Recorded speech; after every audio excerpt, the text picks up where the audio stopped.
केटेक high school और junior college में सभी छात्रों और छात्राओं का स्वागत है। बच्चों, सुप्रभात।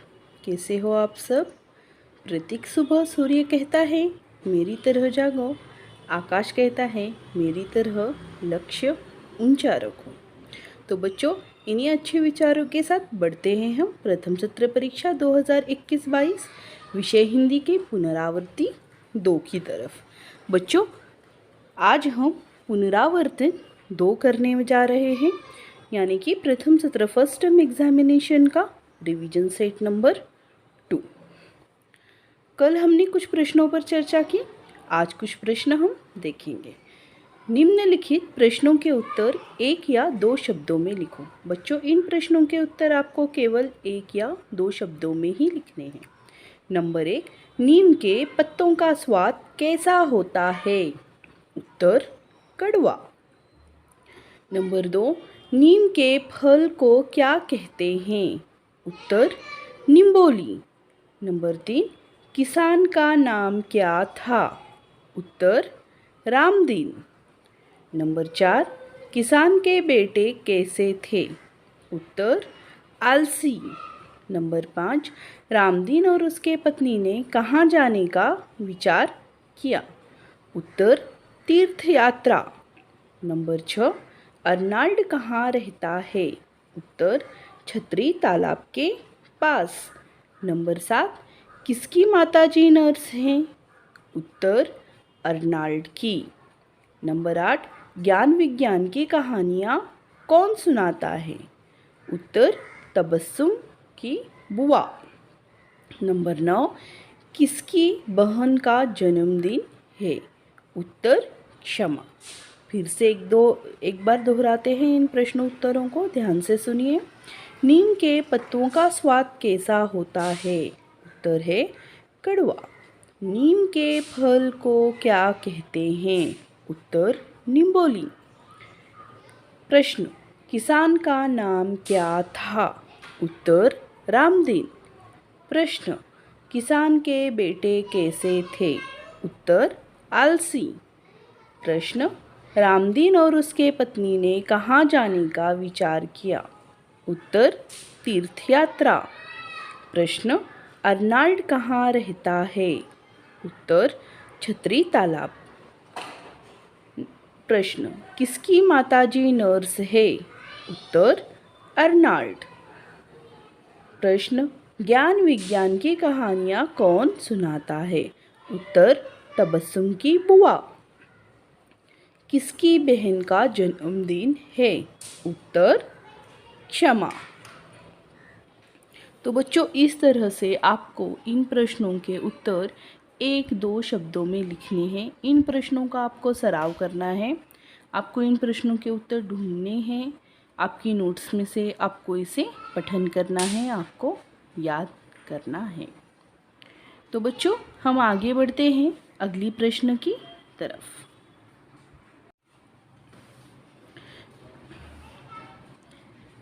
नंबर 10, सड़क कैसे रहना चाहती है? उत्तर साफ सुथरी। प्रश्न, सड़क कैसे रहना चाहती है? उत्तर साफ सुथरी। प्रश्न क्रमांक 11, नई तकनीक से सड़क किससे बनाई जाती है? उत्तर सीमेंट से। प्रश्न, नई तकनीक से सड़क किससे बनाई जाती है? उत्तर सीमेंट से। प्रश्न क्रमांक 12, गर्मी से तपते लोगों को बूंदें क्या पहुंचाती है? उत्तर शीतलता। प्रश्न, गर्मी से तपते लोगों को बूंदें क्या पहुंचाती है? उत्तर शीतलता। प्रश्न क्रमांक 13, राजा का नाम क्या था? उत्तर मंगलसेन। प्रश्न, राजा का नाम क्या था? उत्तर मंगलसेन। प्रश्न क्रमांक 14, वृद्ध ने कर्मवीर को इनाम में क्या देना चाहा? उत्तर रुपए। प्रश्न, वृद्ध ने कर्मवीर को इनाम में क्या देना चाहा? उत्तर रुपए। प्रश्न क्रमांक 15, खेतों बागों और मैदानों में हरियाली कौन लाता है? उत्तर बूंदे। प्रश्न, खेतों, बागों और मैदानों में हरियाली कौन लाता है? उत्तर, बूंदें। प्रश्न, नंदनवन में कितने वृक्ष दिख रहे हैं? उत्तर, 3। प्रश्न, नंदनवन में कितने वृक्ष दिख रहे हैं? उत्तर, 3। बच्चों, बढ़ते हैं अगली प्रश्न की तरफ। अगला प्रश्न है, रिक्त स्थानों की पूर्ति करो। बच्चों, रिक्त स्थान पर उचित शब्द, योग्य शब्द आपको लिखना है और उसे रेखांकित करना है, यानी कि अंडरलाइन करना है। नंबर 1, जीवन में डैश डैश के बिना कुछ भी संभव नहीं है। उत्तर है परिश्रम। इसे हम इस तरह लिखेंगे, जीवन में परिश्रम के बिना कुछ भी संभव नहीं है। और परिश्रम उत्तर शब्द है। हमने रिक्त स्थान की पूर्ति की है, इसलिए परिश्रम को हम करेंगे रेखांकित। नंबर 2, मैं तो केवल एक डैश डैश हूँ। उत्तर, पेड़। वाक्य इस तरह से होगा, मैं तो केवल एक पेड़ हूँ। नंबर 3, सिपाही डैश डैश पहने खड़ा होता है। उत्तर, वर्दी। वाक्य इस तरह से लिखेंगे हम, सिपाही वर्दी पहने खड़ा होता है। नंबर 4, मैं डैश डैश हूँ। उत्तर, सड़क। मैं सड़क हूँ। नंबर 5, मेरे शरीर पर बहुत से डैश डैश हो जाते हैं। उत्तर है गड्ढे। हम इसे इस तरह लिखेंगे, मेरे शरीर पर बहुत से गड्ढे हो जाते हैं। उत्तर शब्द गड्ढे। नंबर 6, रिमझिम गाती डैश डैश। उत्तर, बूंदे। हम इस तरह लिखेंगे बच्चों इसे, रिमझिम गाती बूंदे। और उत्तर को, बूंदे को हम क्या करेंगे, रेखांकित करेंगे, अंडरलाइन करेंगे। नंबर 7, राजा के मंत्री डैश डैश हो चुके थे। उत्तर, बूढ़े। राजा के मंत्री बूढ़े हो चुके थे। बूढ़े शब्द को अंडरलाइन। नंबर 8, हरकारे गांव गांव डैश डैश पिटने लगे। उत्तर, ढिंडोरा। उत्तर, ढिंडोरा। हरकारे गांव गांव ढिंडोरा पिटने लगे। ढिंडोरा को अंडरलाइन। डैश डैश पर है आती बूंदे। उत्तर, धरती। धरती पर है आती बूंदे। यहाँ हम धरती शब्द को अंडरलाइन करेंगे क्योंकि उत्तर शब्द है धरती। नंबर 10, कर्मवीर डैश डैश परिवार का प्रतिभाशाली नवयुवक था। उत्तर, निर्धन। वाक्य इस तरह से होगा, कर्मवीर निर्धन परिवार का प्रतिभाशाली नवयुवक था। निर्धन, इस शब्द को हम अंडरलाइन करेंगे। अगला प्रश्न, एक दिन मेरी इच्छा डैश डैश पूरी होगी। उत्तर है निश्चित। वाक्य इस तरह से होगा, एक दिन मेरी इच्छा निश्चित ही पूरी होगी। निश्चित शब्द को अंडरलाइन करेंगे। प्रश्न क्रमांक 12, उसे हमेशा बेटों के डैश डैश की चिंता सताया करती थी। उत्तर, भविष्य। वाक्य इस तरह होगा, उसे हमेशा बेटों के भविष्य की चिंता सताया करती थी। भविष्य शब्द को हम अंडरलाइन करेंगे। उत्तर है भविष्य। प्रश्न क्रमांक 13, मेरी डैश डैश डालो। उत्तर है सूखी पत्ती। वाक्य इस तरह होगा, मेरी सूखी पत्ती डालो।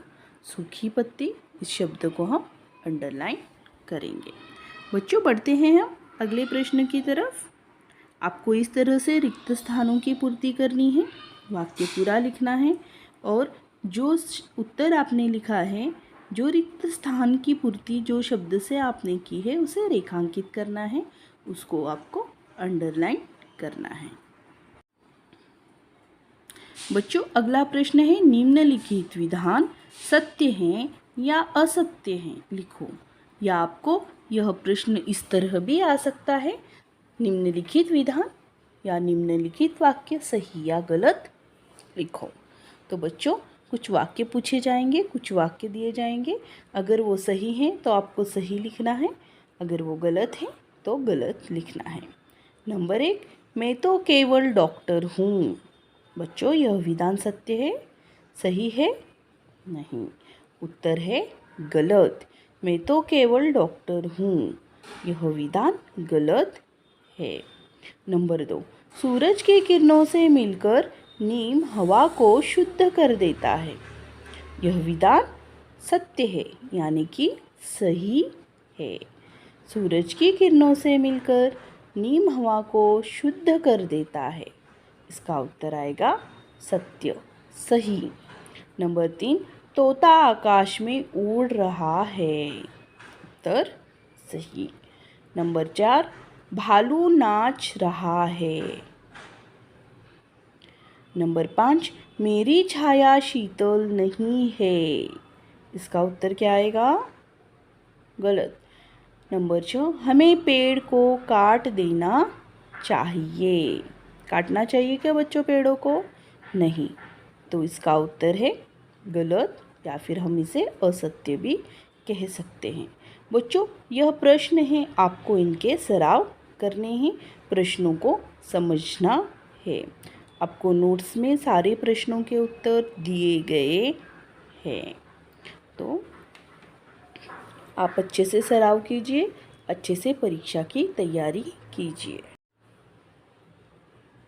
बच्चों, अगला प्रश्न है, देखिए, विराम चिन्हों के नाम लिखो। बच्चों, हमने विराम चिन्ह व्याकरण के भाग में पढ़ा है, उनकी परिभाषाएं देखी हैं, कुछ उदाहरण देखे हैं, विराम चिन्ह के रूप देखे हैं। तो बच्चों, आपको कुछ विराम चिन्ह दिए गए हैं, उन विराम चिन्हों के आपको नाम लिखने हैं, नाम बताने हैं। तो सबसे पहले देखिए, एक स्टैंडिंग लाइन है, दंड दिया गया है, इसे हम क्या कहते हैं हिंदी में? क्या कहेंगे हम? पूर्ण विराम। कौन सा विराम चिन्ह है ये? पूर्ण विराम। बच्चों, पूर्ण विराम का उपयोग हम कब करते हैं? जब वाक्य पूरा हो। वाक्य पूरा होने पर यह लगता है। नंबर 2 है प्रश्नवाचक चिन्ह, प्रश्नात्मक चिन्ह।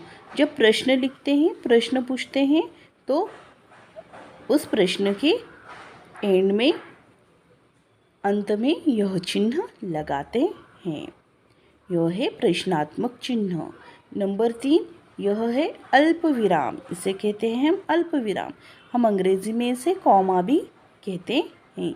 एक जाति के शब्द या रिपीटेशन, या फिर दिखाने के लिए, वाक्य में जहाँ पर थोड़ा सा रुकने के लिए, पूर्ण विराम से थोड़े कम समय के लिए जब हम रुकते हैं, तब यह अल्प विराम लगता है। नंबर 4 है अर्ध विराम, जहाँ पर हमें अल्प विराम से कम समय के लिए रुकना है, कुछ ही पल के लिए। अल्प विराम से थोड़ा कम समय रुकने के लिए हम अर्ध विराम का चिन्ह लगाते हैं, अर्ध विराम का चिन्ह का उपयोग करते हैं। और बच्चों, नंबर 5 है, इसे हम अंग्रेजी में एक्सक्लेमेशन मार्क भी कहते हैं, उद्गारवाचक चिन्ह भी हम कहते हैं इसे। यह चिन्ह कब लगता है बच्चों? जब आश्चर्य, क्रोध, गुस्सा, खुशी, भावना, ऐसे शब्दों का हम प्रयोग करते हैं, तो उन शब्दों के बाद यह चिन्ह लगता है। इसे हम विस्मयादिबोधक चिन्ह कहते हैं।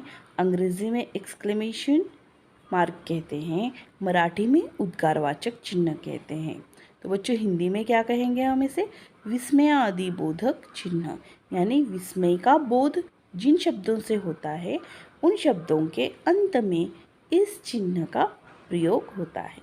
जैसे कि अरे वाह, शाबाश, अरे रे, अरे बाप रे, इस तरह के शब्द।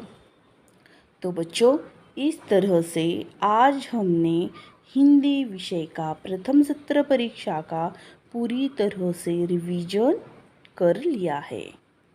इसमें बच्चों, आपने एक वाक्य में उत्तर, एक दो शब्दों में उत्तर, रिक्त स्थानों की पूर्ति करो, सत्य या असत्य, व्याकरण में समानार्थी शब्द, विरुद्धार्थी शब्द, लिंग बदलिए, वचन बदलिए, संज्ञा, सर्वनाम, विराम चिन्ह, उचित जोड़ियाँ मिलाना, विस्तृत में उत्तर लिखना, किसने किससे कहा, परीक्षा में आने वाले संभावित सारे प्रश्नों पर हमने चर्चा की है।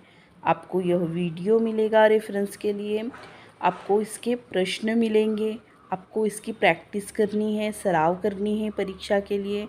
और बच्चों अच्छे से परीक्षा लिखनी है, अच्छे से पेपर लिखने हैं। ऑनलाइन जो टेस्ट है मॉक टेस्ट वो भी आपको बहुत अच्छे से सॉल्व करना है। अपना पूरा नाम, अपनी डिवीज़न, अपना रोल नंबर अच्छे से लिखना है। तो बच्चों आज का प्रथम सत्र का हमारा यह हिंदी विषय का आखिरी तास था, आखिरी तासिका थी। आप सबको परीक्षा के लिए ढेर सारी शुभकामनाएं और आप सबका बहुत बहुत धन्यवाद।